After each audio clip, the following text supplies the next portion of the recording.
C'est quand il était dans les ateliers, c'est ça. Et là que le maman a commencé à prévoir son placement parce que maman vieillissait et elle voulait que Guy soit placé avant qu'elle parte parce qu'elle disait que ce sera un deuil à la fois.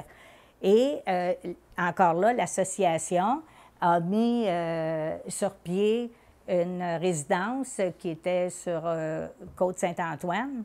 C'était pour permettre aux jeunes adultes de quitter leur famille et de pouvoir vivre en groupe avant de se diriger dans des appartements. Ça se passait comme dans une maison en famille, là. Quand ils revenaient du travail, chacun avait une tâche à faire parce que c'était la préparation du souper et ils faisaient ça ensemble. Puis ils s'organisaient toujours eux aussi pour avoir des personnes, par exemple, si c'était ou des garçons à peu près du même âge, du même calibre, de façon à ce que ce soit le plus facile possible pour qu'ils soient le plus heureux possible. Il y avait des éducateurs qui étaient là pour la nuit. Ils arrivaient vers 4 heures parce que tout le monde allait travailler.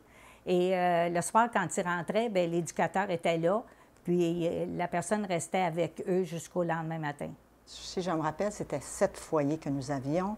Et ces foyers-là appartenaient, si je me rappelle bien, à l'association. Tu vois, la seule photo que j'ai de Saint-Antoine, ça devait être au temps des fêtes, parce qu'il y en a un qui a une tuque de Noël.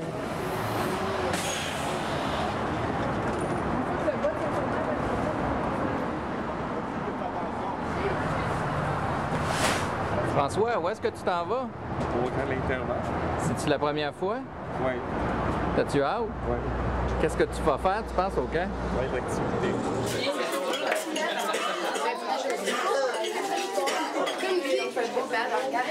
Avec la caméra.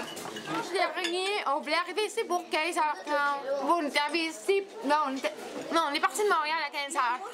On était supposé être ici à 4h30, puis on est perdu en chemin. Ah, c'était toute une aventure, rien. Le chauffeur s'est carrément égaré à 2 camps. Ouais. On s'est rendu à Boston, puis le fallait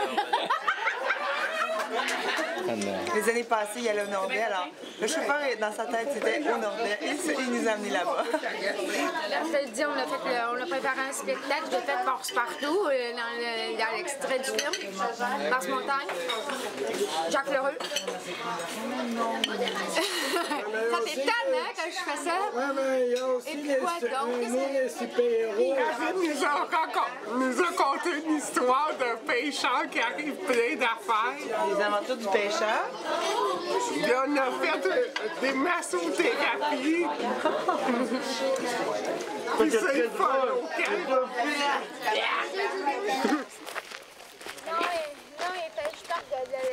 On va mettre les costumes de bain. Dans le deuxième. Puis on va aller faire notre activité. Moi aussi, je me OK, ceux qui veulent faire du kayak, est-ce que vous n'avez déjà fait? Oui. Le kayak, moi, j'ai jamais fait. Vous allez avoir des ceintures de sécurité. Donc, vous allez flotter. OK? Il n'y a pas de panique à avoir. Si on chavire, on va être dans l'eau. L'eau va être froide, ça va surprendre, mais la vie est belle. La ceinture de sécurité, et on revient à la nage. Joe, va enlever tes souliers et tes bas. D'un nez aussi, on va y aller nu-pieds dans le pédalo. OK.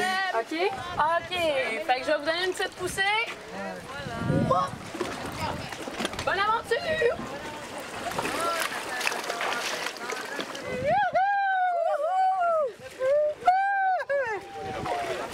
Attends, veux-tu que je te retourne un petit peu? Viens, bonhomme. À l'aventure!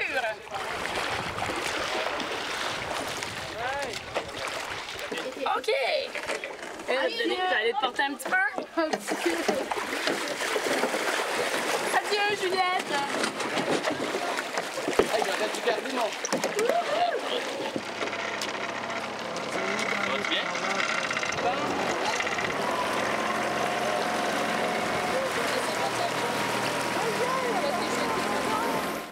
Camp de jour, camp de fin de semaine, camp d'hiver, camp d'été. Donc, on faisait ça à l'époque, mon Dieu, les camps avec Peter Hall. C'était 0-18 ans, là, tu sais. C'était tout mêlé, les autobus scolaires dans le temps, puis tout. Et les enfants, on a cessé de donner des camps parce qu'il y avait d'autres organismes qui pouvaient prendre la relève. Mais on a développé beaucoup le service de camp pour adultes parce qu'il n'y avait pas de service au niveau des adultes. Les premiers camps que j'étais là, on avait un camp qui appartenait à l'association. C'était les camps à Saint-Lazare. Encore là, c'était l'association qui a ouvert ce camp-là. Alors, il a fallu les renipper. Et ce sont les parents qui y allaient. Moi, je me rappelle d'avoir vu papa des fins de semaine partir. Ils partaient en groupe. Et puis, les chaudières à peinture, puis tout ce qu'on avait besoin. Et c'est eux qui allaient préparer le camp. I wanted to run a camp one year, and I have to tell you this little story because it's important. I wanted to run camps. I ran a lot of camps at Pier Hall School, too, for the day camps and live-in camps. But we had no money. So I sent for a project to hire staff. And they came back and told me no, they couldn't afford it. But one day I woke up and in my horoscope in the paper it says, projects will be accepted.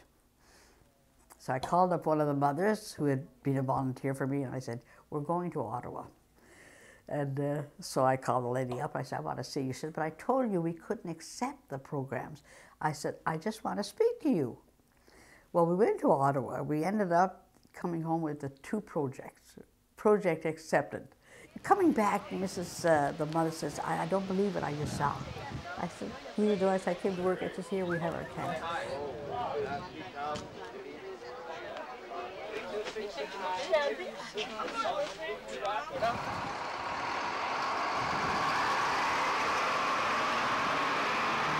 Le but finalement de notre camp, ici de l'auberge, on devrait d'abord dire auberge et non camp, là, parce que ce sont les adultes qu'on reçoit, c'est d'offrir des vacances à ces gens-là, de leur permettre de sortir un petit peu de leur cadre régulier et de bénéficier comme monsieur tout le monde de vacances agréables.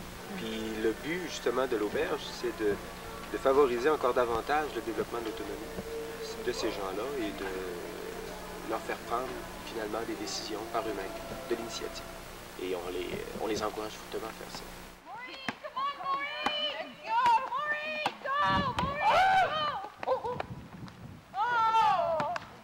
On fait des activités sur le terrain même, de la natation, bon, toutes sortes de choses. C'est une auberge un peu style Club Med, mais pas Club Med encore, là. Mais ça va dans cette direction-là. Après chaque repas, les gens lavent leur vaisselle. Le matin, ils doivent faire leur lit. Il y en a quelques-uns qui s'occupent de balayer les planchers et les dortoirs. Faire leur lavage de linge aussi. Ça, c'est des activités de groupe. Et ce sont des activités que les gens aiment beaucoup.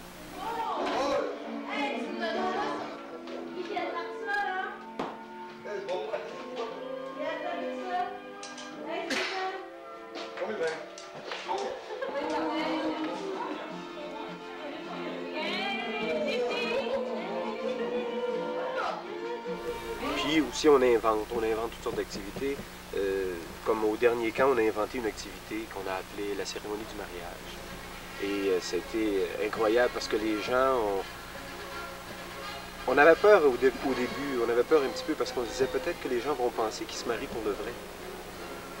Mais finalement, les gens riaient avec nous autres et les gens savaient que c'était juste un jeu. Yeah, camp, why not? And the reason for that name is camps were always babyish. And I said, why not have a camp like everybody else? So the young people, it wasn't big camps, say we only had 15 or 18. The young people would be able to get up when they felt like getting up.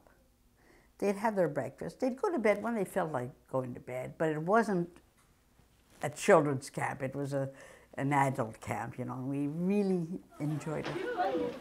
I know him. Taking a picture. Cheese!